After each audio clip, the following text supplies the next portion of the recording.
Assalamualaikum warahmatullahi wabarakatuh. Perkenalkan, nama saya Fana Jati Yahya dan teman saya di Kerama Saputra serta Dinda Kartika.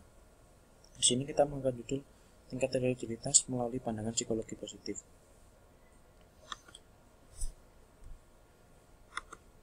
Bab pertama yang kita angkat adalah religion and subjective well-being. Sejumlah besar studi telah meneliti bagaimana religiositas dan spiritualitas berdampak pada kesejahteraan. Orang yang lebih religius dalam perilaku, mereka menunjukkan kesejahteraan emosional yang baik dan tingkat kenakalan yang lebih rendah, alkoholisme, penyalahgunaan narkoba, dan masalah sosial lainnya. Kedekatan yang dirasakan seseorang dengan Tuhan adalah satu-satunya prediktor terbesar dari kepuasan hidup di semua rentang usia.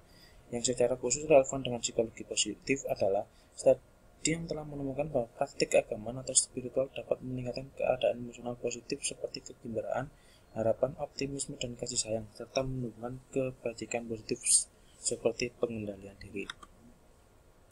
Selanjutnya, agama dan kesehatan. Sejumlah besar studi meta-analisis telah menemukan bukti yang kuat dan konsisten tentang hubungan antara agama dan kesehatan fisik yang lebih baik. Artinya, orang yang melaporkan diri mereka lebih religius dan cenderung memiliki penyakit yang lebih sedikit.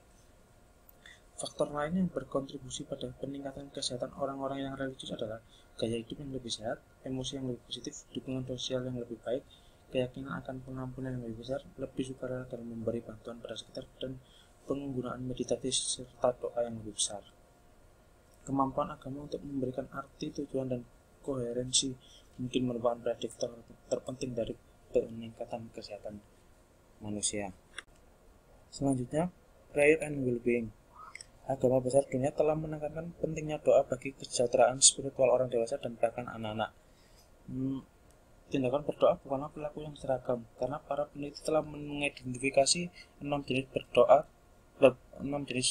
tentang berdoa. Masing-masing berpotensi unik dan kualitas pengalaman yang bermanfaat. Ini menyangkut doa pemujaan yang berfokus pada penyembahan kepada Tuhan tanpa mengacu pada keadaan, kebutuhan, atau keinginan seorang. Kedua, doa ucapan syukur adalah ungkapan rasa syukur kepada Tuhan. Kemudian doa permohonan. Doa permohonan adalah permohonan campur tangan Tuhan dalam peristiwa kehidupan tertentu yang menyangkut diri sendiri atau orang lain. Dan doa pengakuan melibatkan pengakuan seorang atas perilaku negatif dan permohonan pengampunan kepada Tuhan. Dalam 6 kategori ini, tindakan berdoa dapat berupa formalistik, yaitu membaca dengan suara keras atau diam-diam dari buku doa. Yang kedua, bahasa sehari-hari, yaitu berbicara kepada Tuhan dengan kata-kata yang tulus, atau meditasi yang pada dasarnya menenangkan pikiran untuk mencari kehadiran Tuhan.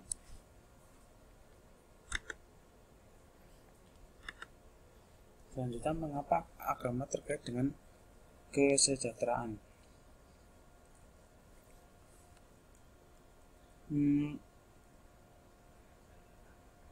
Para peneliti berhipotesis bahwa agama berdampak pada kesehatan mental dan fisik karena setidaknya ada 6 faktor yang mempengaruhinya, yaitu yang pertama, agama memberi dukungan sosial,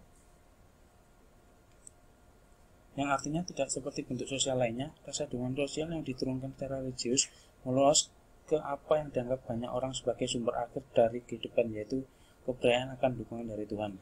Yang kedua, agama mendukung gaya hidup sehat. Peningkatan religius dikaitkan dengan lebih sedikit perilaku berisiko kesehatan.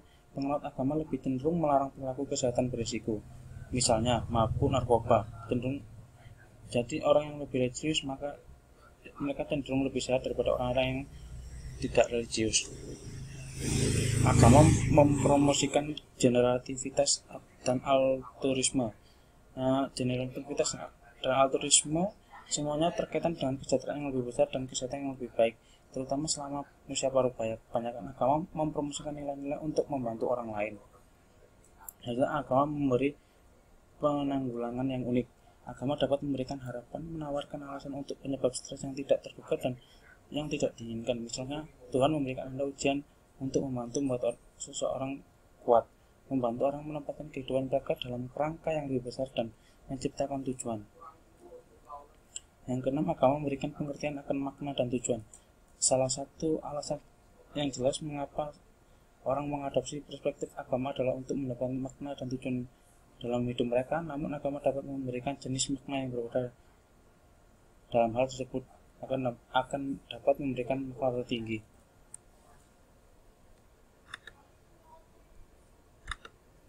Selanjutnya, sense of meaning and purpose in life. Jenis makna yang paling relevan dengan diskusi kita tentang agama dan spiritual adalah makna kosmis. Hampir semua agama menawarkan perspektif yang luas tentang kehidupan manusia dan memberikan penjelasan yang tak terduga pada kejadian yang terjadi.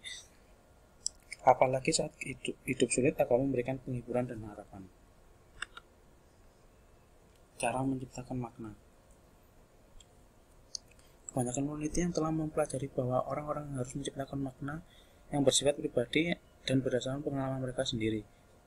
PAK 2011 mengumumkan bahwa membuat hidup bermakna memerlukan beberapa hal, yaitu sebagai berikut.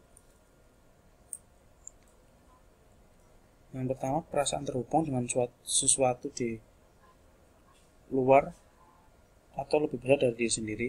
Yang kedua, mencari kedalaman yang lebih besar signifikansi dalam pengalaman seseorang.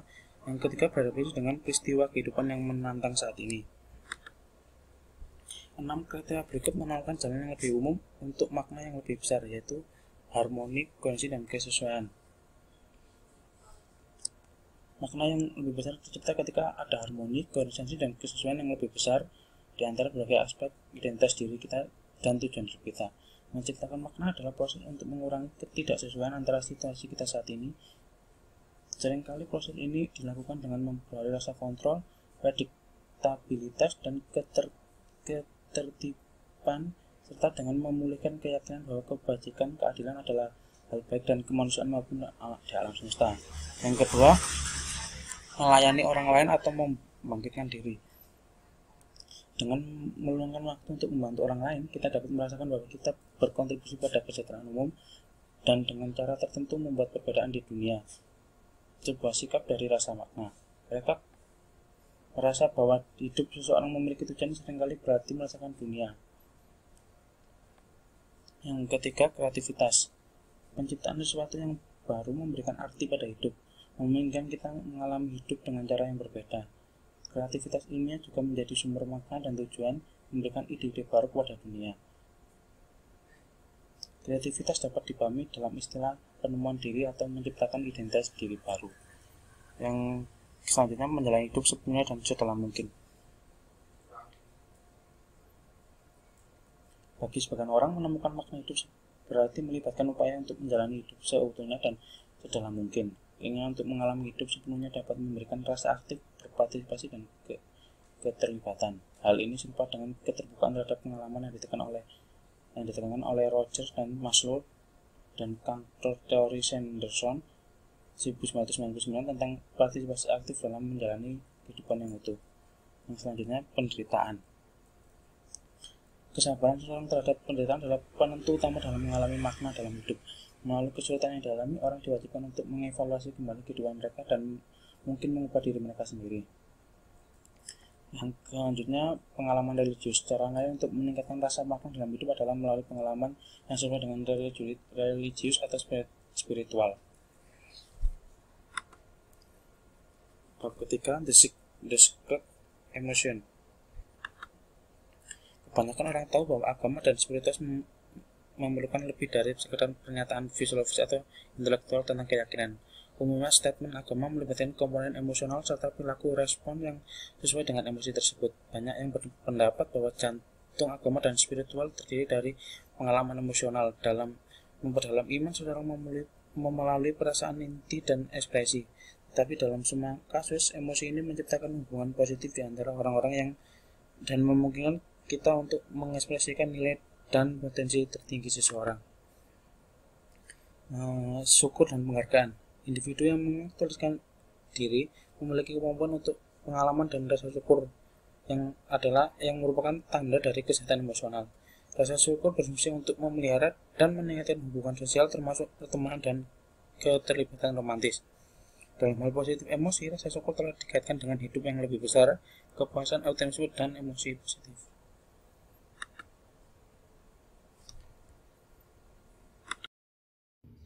Pembahasan selanjutnya ada religious experience, di mana pengalaman religius ini adalah pengalaman yang membawa manusia percaya kepada iman sebagai hakikat tertinggi.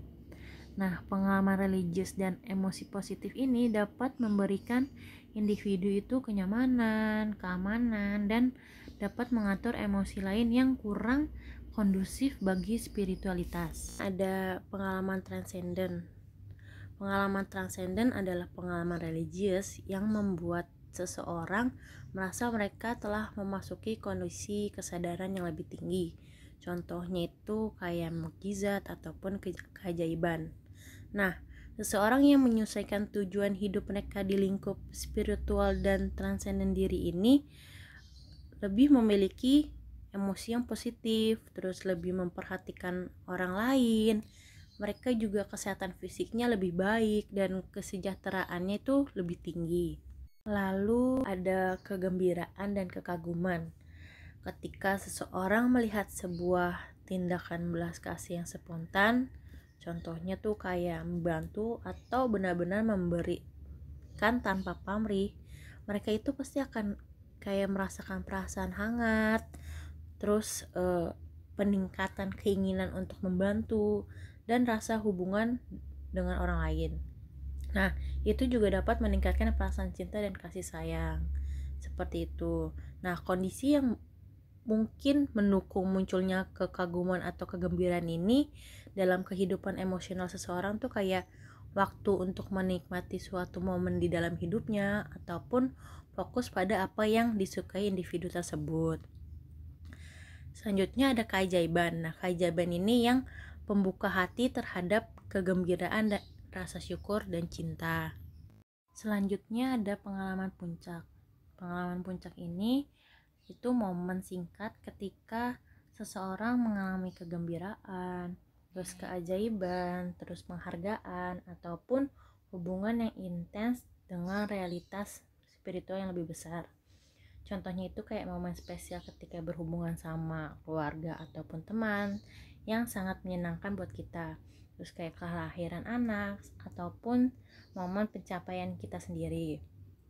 Nah, pengalaman ini itu dapat mempengaruhi psikologis yang lebih besar, seperti perubahan cara individu untuk menciptakan makna dalam hidupnya sendiri. Terus ada pengalaman dengan intensitas yang sama sebagai pengalaman puncak, tetapi dia itu memiliki emosi yang negatif. Itu biasa disebut pengalaman nadir. Nah, pengalaman ini itu yang melibatkan kayak rasa kehilangan, terus kayak kekalahan ataupun pengkhianatan atau juga kesepian yang mendalam di dalam diri kita sendiri. Ada juga pengalaman numinous. Pengalaman ini dimana seseorang tuh merasa dia telah diberikan kesadaran akan sesuatu yang suci di luar alam dan perasaan berada dalam persekutuan dengan yang suci lainnya. Nah, contohnya itu kayak anak-anak. Mereka itu lebih memiliki kapasitas yang lebih besar untuk pengalaman numinous ini, tetapi frekuensinya itu dia akan menurun seiring bertambahnya usia ataupun karena penerimaan budaya yang mereka terima. Yang terakhir ada konversi. Ketika individu mengalami keraguan dan menciptakan kayak tekanan, ketegangan, kayak gitu, individu itu akan berusaha untuk mendamaikan elemen-elemen keyakinannya yang tampak berlawanan tadi. Nah, hal yang digunakan untuk menyelesaikan masalah ini dapat menghasilkan konversi yang dimana mereka itu menyusun kembali makna-makna mereka sedemikian rupa sehingga elemen-elemen yang berbeda itu digabungkan ke dalam satu sistem yang bermakna. Assalamualaikum warahmatullahi wabarakatuh. Saya Dirga Rahma Saputra. Di sini saya akan menjelaskan tentang spiritualitas kontemplatif. Istilah spiritualitas kontemplatif digunakan untuk menggambarkan disiplin agama yang mencari pengalaman langsung dan sangat pribadi dengan Tuhan atau apapun yang dipandang sebagai kekuatan tertinggi di alam semesta. Memiliki pengalaman spiritual seperti itu dikatakan sangat positif secara emosional dan dapat menghasilkan transformasi spiritual atau pertobatan spiritual. Spiritualitas kontemplatif itu umumnya jenis-jenisnya ada psikologi transpersonal dan mistisisme. Psikologi transpersonal itu didirikan oleh Abraham Maslow dan Anthony Sutich pada tahun 1969. Sutich memperkenalkan definisi terhadap psikologi transpersonal sebagai berikut, yaitu psikologi transpersonal berkaitan secara khusus dengan studi empiris, ilmiah, dan implementasi yang bertanggung jawab dari temuan yang relevan untuk menjadi individu dan meta kebutuhan seluruh spesies.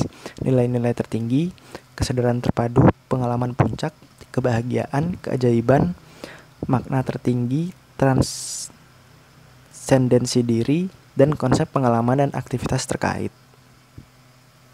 Selanjutnya ada mistisisme.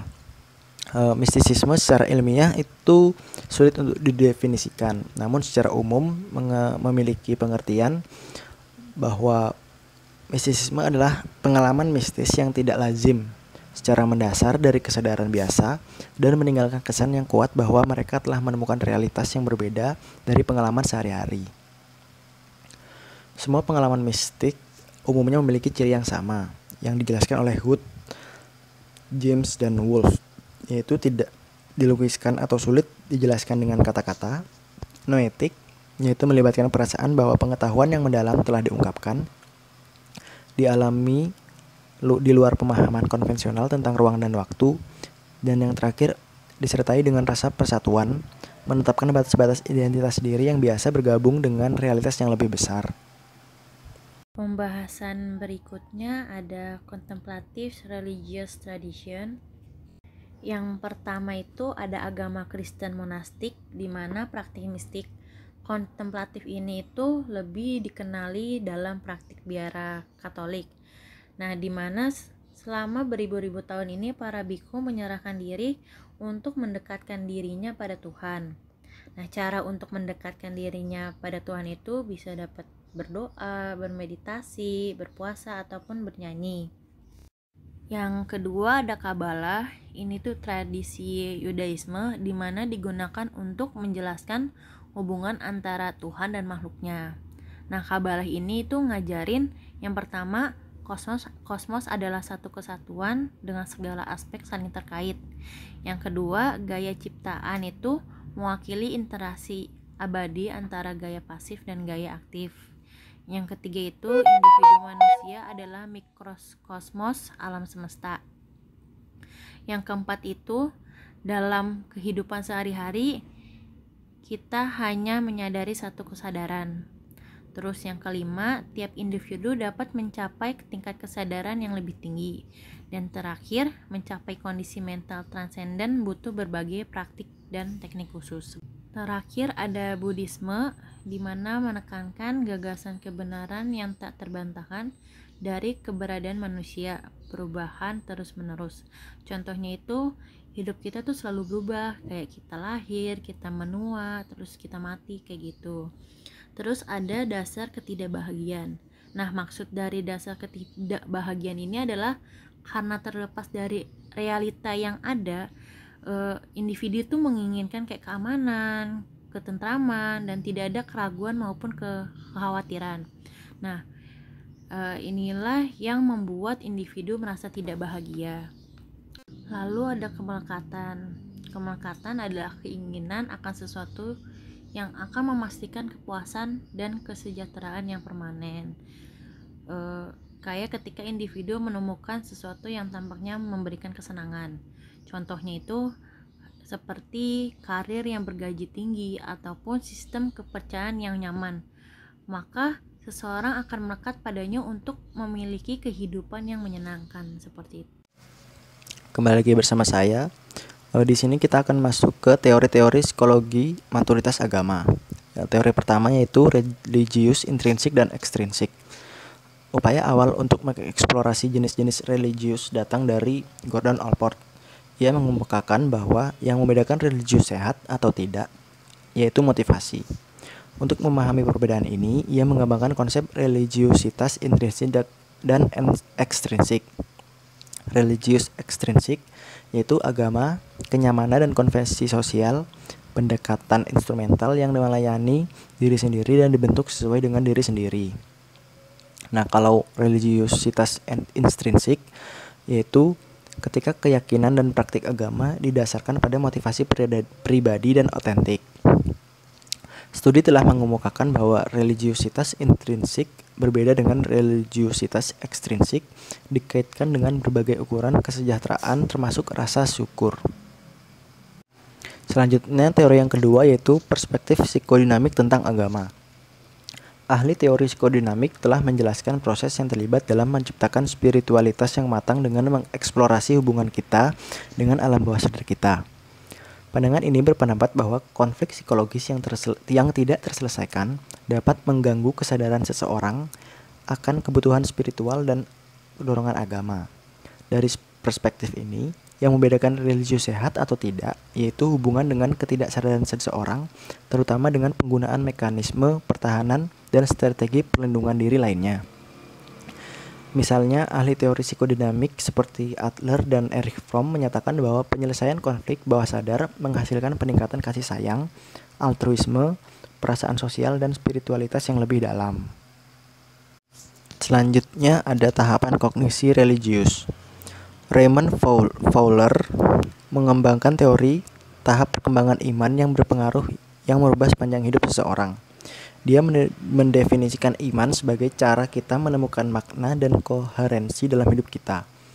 Teori Fowler menunjukkan bahwa yang membedakan religius sehat atau tidak, yaitu bagaimana kita berpikir tentang iman dan proses kognitif apa yang kita hadirkan pada pertanyaan-pertanyaan agama dan moral. Pandangan ini serupa dengan pandangan tentang kebijaksanaan, karena untuk mengembangkan iman yang dewasa, dari waktu ke waktu kita harus menjadi bijaksana.